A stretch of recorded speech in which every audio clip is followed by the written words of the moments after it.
asked a really important question. I've been asked this actually several times in my career of how do I keep my desires out of my work and keep it from not being sexual, from my private sessions being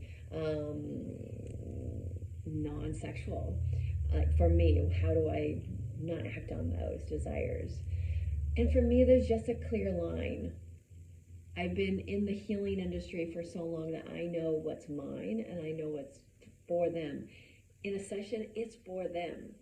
And so when we set up the boundaries at the beginning of the session, before the hormones might be going on, whether it's a tantra session or whether it's a shibari session or even a therapeutic massage session, sometimes people get aroused in, even though that's not the intention of it. How do I stop it from getting in hand? I'm very clear on my boundaries. I'm like, this is it. This is professional, and this is professional, and this is personal, and I don't cross the two. So even if the person is like okay with it, I have my own individual boundaries, and I keep them, and I keep their boundaries. Now, if either one of our boundaries are more expansive than the other, whichever one's the lower boundary, the more contained, that's the one we can stick with. Because that way everybody's boundaries are honored. The fact is, you have to, for me, the way I look at it is that I have to think and be the healer, which means I take my desires out of it. If this is my personal, this is my partner, this is my beloved, this is my lover, great. And it's not a paid professional session, or even when I'm in practice with people, I still honor the person's boundaries even though they're not paying me. I'm still honoring the container, which is I'm practicing on you. If I were to act on something while you're tied up, there's a slight possibility, even if we've talked about boundaries, all this stuff, if I go outside those boundaries, that's crossing a boundary. So I'm very clear. There are times that it's like my mind will go, oh, I really want to, I'll be tying somebody, like, oh, I really want to bite her. It's like, wait, she said no biting. So I channel that energy some other way that is okay with both of us. So maybe I squeeze her really tight, or maybe I know that claws are okay, and I'll just, put some more claws in her, or something like that. Or I'll just take a long, deep breath in and channel that through my system, which is what we do in Tantra. We channel everything through our system, and we feel it fully.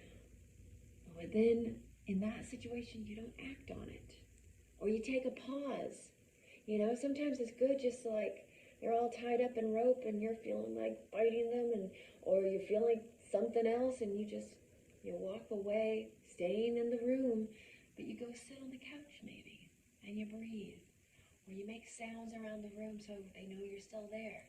But for me, I've been in this field for 30 some odd years of healing, so it's a lot easier for me.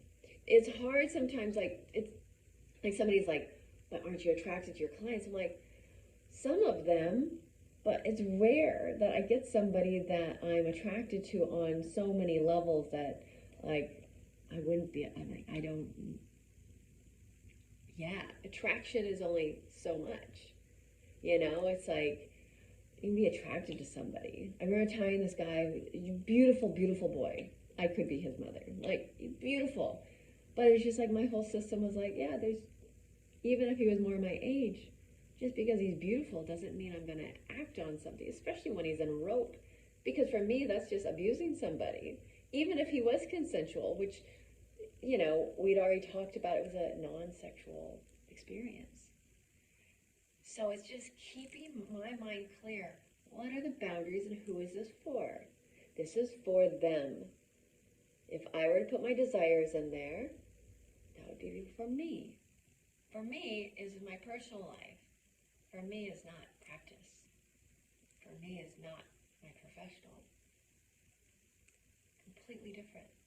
There might be more to it, but that's how I see it right now. And yeah, please feel free to ask me questions. I would love to, explore this even more, because it is a question I've gotten. For me, it's just like I put a boundary in my mind, and that is the boundary, and that's it. But if you're new, it might be different.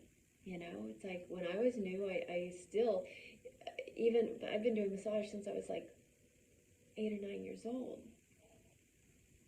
When I got into tantra, I already knew what boundaries were. So it was really easy for me to keep them. So it's just been a lifelong thing for me. So if you have any questions, write them below. I would love to have more questions. I love answering questions. My name's Heather Radon. I am a relationship and intimacy coach. I do shibari. I'm a body worker, healer.